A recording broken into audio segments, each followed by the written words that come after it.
waan idin salaam dhammaan asxaabta kore channelkeena Mooli ma jiraan maanta waxa halka idinku tusi doona sida aad ku samaysan lahayd thumbnail qurux badan soo jiidashana leh adigoo isticmaalaya Adobe Photoshop.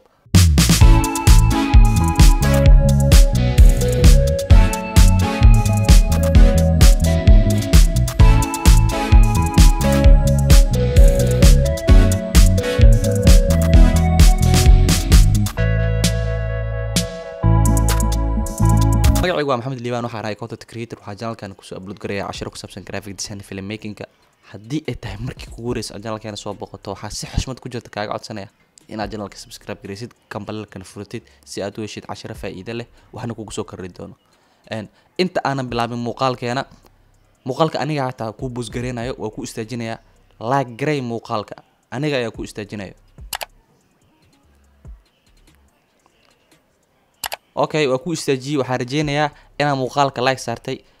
inoo bilaabo muuqaalkeena maanta oo ah sida aad ku samaysan lahayd thumbnail si kooban aan u sharaxno ugu horeen waxa uu yahay thumbnail intii taqaan way taqaan intaan aqoonin thumbnailku waa sawirka ka koreeya muuqaalka inta aanan la daarin tusaale ahaan YouTube-ka muuqaalka inta aad sharin waxa korkiisa saaran sawirkaas oo si qurux badan loo soo xardhay ama loo soo farsameeyay sawirkaas ayaa waxa loo yaqaanaa thumbnail sawirkaasna wuxuu qayb ka yahay ama uu qofka waa waxa qofka ku kalifa inuu videogaas daawado ama uu klik ku siiyo mahma thumbnailkaaga uu qurux badan yahay mahma uu videogaaga kliktiisa ama ku dhufashada lagu dhufanayo ay badanayso marka waxa maanta halkan kugu tusi doonaa sida aad ku samaysan lahayd thumbnail processka aan mari lahayd oo dhan ayaa halkan kugu tusi doonaa laga bilaabo sawirka thumbnailka aad saari lahayd sida aad u gali lahayd ilaa ma sawirka thumbnailkiisa aad digreysid oo diyaar u noqdo in la isticmaalo hadda ayaan tusi doonaa processka aan ku sameeyo ila soo arka qaabka sawirka thumbnailka aan saaro aan u galo settingska aan isticmaalo iyo tips kale oo fara badan ila soo arka markaan qaadayo sawirka thumbnailka waxaan idin tusi doonaa settingska aan isticmaalo marka hore menu ayaa tagaya sawirkayga aniga waxaan ku qaataa image quality-kiisa waxaan hubiyaa inuu yahay raw maxaa yeelay rawgu mar walba wuxuu ku fiican yahay wax alaalo waxa rabtid ayaad sida rabtid ugu bedeli kartaa exposure-ka wixii aad ku batad ugu yaraaday asigoona quality-kiisa ka dhumeyn marka rawga important waa raw ayaan ku qaadaa mid labaad oo ah sawirka aniga kaliya ayaa iska qaado oo qof igama qaado markaas waxa u baahanaysaa inaad timer ku xirtid timer waxa kaga xiri kartaa kamarada aad isticmaalay oo Canon 80D halkan kor waxa kaga jeedaa 3 button ISO auto focus iyo drive marka aniga waxa tagaysaa si aad timer ugu xiratid kamaradaada drive mode-ka ayaa taabanaysaa marka drive mode-ka taabatid sidan ay ku soo baxayso waa meesha laga doorto single shot iyo maxaa la high shots sawirada badan la qaadayo hatta halkan si fiiris waxa ku xiga self timer 10 second iyo 2 second aniga waxa doortaa 2 second 10 seconds kaas marka saas ayaa lagu xirtaa timerka marka duu qofka qaadayana waa ka si fiican too qofka ay ka qaaday marka timerka ku xirto and then waa bilaaba waxa tabta shutterka sawirka saas ayaa saga qaada arjina ina fahantiin qaabka sawirka kale haddana ina keena sida uu dhid gareenay iyo processka Photoshop sida u jeedii marka aan soo galay sawiradii intaano sawir ayaa soo galay marka hadda waxa sameeynaya sawiradan waxa ku soo qaaday CR2 ama RAW ayaan ku soo qaaday waan idin tusi doonaa faa'iidada uu RAW-ga leeyahay sawirada marka sidaan u soo qaado waxaan sameeyaa sawirkii ugu fiicnaa aan ku xolan lahay ayaan raadsadaa okay markii aan helo midka aan rabay marka aan helo let's say aniga waxaan qaadanayaa maanta midkan ayaan qaadanayaa haddii aad idin sheegana waxaan rabnaa inaan sameeyno thumbnail fiican oo kale ah thumbnailkan oo kale ayaan rabnaa sida halka jeedti waa background waa subject oo qof ah iyo dhowr tagasti oo kale ayaad dhigi kartaa marka thumbnailkan ayaan maanta tusaale ku sameyn doonaa sawiradan ay ku laabanayna sawirka aan doortay waa midkan Photoshop ayaa ku soo furayaa sida hore idinku sheegay waxaan ku qaaday sawirka CR2 ama RAW faa'iidada RAW-ga uu leeyahay hadda ayaad ku tusi doonaa marka aad sawirka Photoshop ku soo furo sawirkii CR2-ga oo RAW-ga ahay sida u jeedid wuxuu toos ku keenayaa camera raw filter oo hadda sawirka waa RAW tayadiisa isma dhibin exposure-ka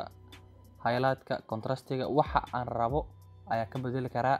asiga oo aan tayadiisa waxba iska dhimeynin marka waa kaas faa'iidada uu leeyahay CR2 ama RAW ila ku qaadid hadda waxaan sameyn doonaa sawirka colorkiisa ayaa wax yar hagaajin doonaa highlight-ka ayaan ka dhimayaa iyo white-ka contrast-ga wax yar oo badinaya okay sidoo kale clarity-gan waa u badinayaa si uu sawirkeena bob u soo noqdo oo kaga soo dhex muuqdo meesha uu dhex jiro. Clarity markaa badiyo ujeedaa wax yar saturation-kiisana waa ku darayaa. Okay, exposure wax yar kor igu dalac ama aan dhahay shadow-ga. Okay, sawirkayga markaa intaas ku helo open ayaa dhahanaya, open image sawirka igu fur. Sawirkayga markaa soo furto waxaan sameynayaa background-ka ayaan ka jarayaa sawirka. Waxaa jiro cashir dhan oo aan kaga hadlayo sida background sawir loogu jiro. Marka hadda wax oo waqti ah kuma dhumin doono inaan sii sharxo ama aan sii faahfaahiyo. Video dhan ayaa jira aan ku sharxa, channel-ka ayuu ku jiraa. qaybta hore ayaa hadda kusoo dhigi doonaa, linkiga description-kana waa dhigaa, videogaas daawo si faahfaahsan ayaa uga hadlay sida background sawir looga jiro. Marka hadda aan waxaa sameynayaa sawirka log ayaa ku furaya, background-keena ayaa ka jaraya anigoona wax waqti ah noogu dhuminaynin sharaxaadiisa oo maxaa yeelay video ayaa channel-keena noogu jiro.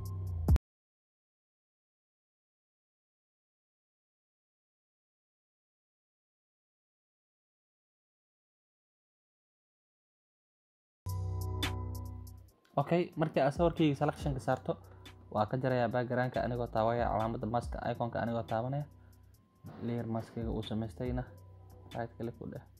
apply layer mask. Hadda sida u jeedid step koowaad oo ah sawirka background-ka waa ka jarnay oo sawirkeena background-ka ayuu inooga jaraya. Waxaa sameynaynaa oo step labaad waxaa u baahannahay inaan helno background. Background aniga hadda waxaan isticmaalayaa background-ka jaalaha. Haddii aad u baahan tahay linkiga description-ka ayaa ku dhigaa ama Google-ka ayaa si toos ugu heli kartaa, kasoo degsan kartaa. Haddii aad si qaas ah ugu baahan tahay background-kana linkiga description-ka ayaa kuu soo dhigaya, kala deg insha Allah. Okay, markaa sawirkeena background-ka keensano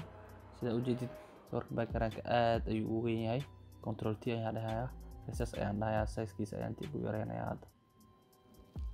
size-kiisa ayaa saxanayaa oo hadda sawirkii background-ka sawirkeena ayuu ku korayaa, qaybta hoose ayaa keenayaa.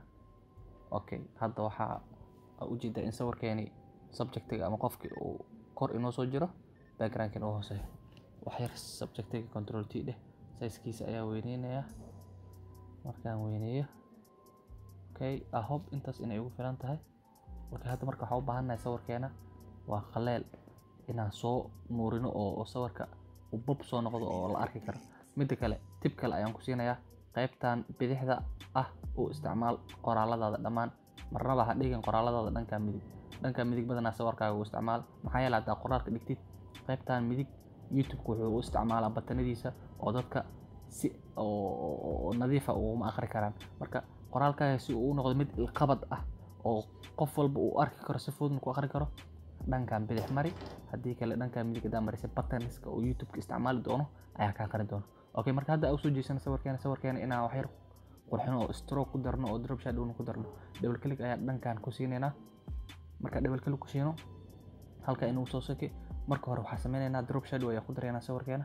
Drop shadow click ayaa siinaa.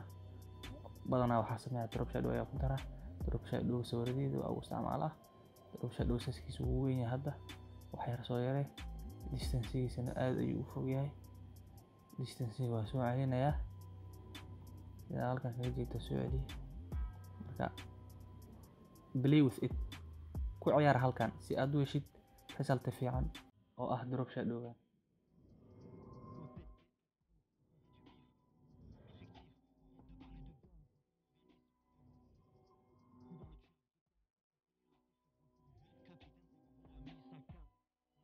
Arjina daris enough, intaas way ugu filan tahay. Kadib stroke ayaa taabanaya. Stroke aad ayuu u weyn yahay, sigana wax yar ka yareey. I hope intaas inay ku filan tahay. Marka wax yar oo hadhay selection-kii markaa sameynayna naga soo gaaray ayaa jiro, sigana eraser tool-ka ayaa ku tiraya si uu u noqdo line siman.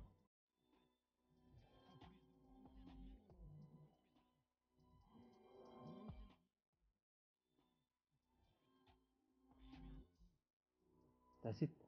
Okay, marka waxaa hadda sameynay sawirkeeni stroke ayaa ku darnay, drop shadow-na ugu darnay oo hadda sidii hore ugu dhaamaa oo haddaan ka xirnaa ujeedaa markii hore iyo hadda ayaa si fiican loo arkaa oo attention-ka ayuu soo jiidanaya. Marka hadda waxaa sameynaynaa waxaa ku soo dareynaa qoraalkeeni ama text-igi. Qoraalkan waxaa laga rabaa inaad isticmaasho far weyn. Tusaale ahaan hadda waxaa ku qoraa aniga sameey samee markaa ku qoro kaliya siinaya samee anaga halkan farta blue ay noo tahay sida halkan ugu jeedidna far kale iyo shape guduudan ayaa hoos ii yaalo okay kan soo qaad control D de weynay waxyar rotation kiisa kala gadi marka kala gadisid double click si asagana double click markaa siisto waxaan sameynayaa colorkiisa waxaan u bedelayaa blue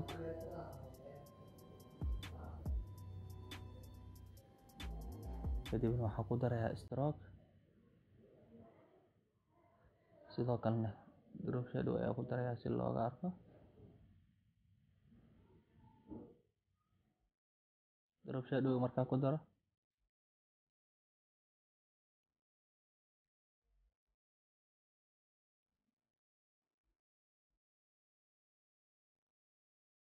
qoraal labaad ayaa soo koobiyeysanayd qoraalkaas markaa soo koobiyeysid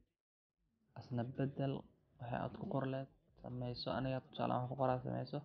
thumbnail samee markaa qoraalka wuu weynaado wax yar soo yaree oo waxaan ka dhigayaa colorkiisa waxaan ka dhigayaa guduud ayaan ku dhaafayaa asiga markaa colorkiisa guduud ka dhigo sidoo kale uma baahan stroke inuu yeesho stroke waa ka xirayaa and then hadda waxaan soo sameysanayaa shape ayaan sameysanayaa qoraalka hoos dhigi lahay si ay u kala duwanaadaan labadan qoraal shape markaa sameysto control T ayaa leeyahay ku ciyaareysaa shape-ka right click ku dheh sort taabo saas ugu ciyaar play with it okay shape-ka qoraalkeena ka hoos mari markaa waxaan sameynaynaa qoraalka waxa u bedelayaa colorkiisa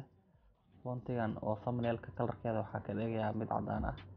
si uu guduudka iyo cadaanka ay isku match gareeyaan okay sida ujeeda drop shadow-giisa waa xad dhaaf uu ka badan yahay oo ilaa heer wuxuu gaaray shape-ka guduudan la arki lahayd waan ka yareynayaa drop shadow-ga wax yar ayaan ka yareynayaa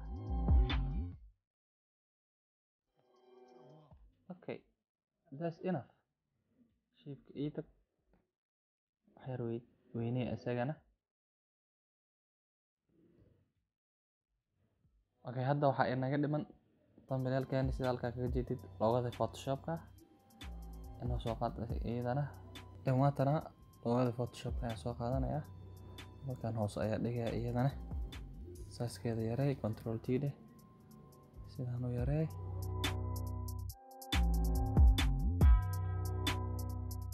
okay waa intaas thumbnailkeeni sidaas ayuu diyaar inoogu yahay waxaan rajeynayaa in cashirka waxuun aad ka faa'iideen oo biri ka maalin YouTube channelkaaga aad u samaysan karto thumbnail intaan ku kulmi doona cashirka xiga waxaa idin kaga tagayaa sidaas nabadgelyo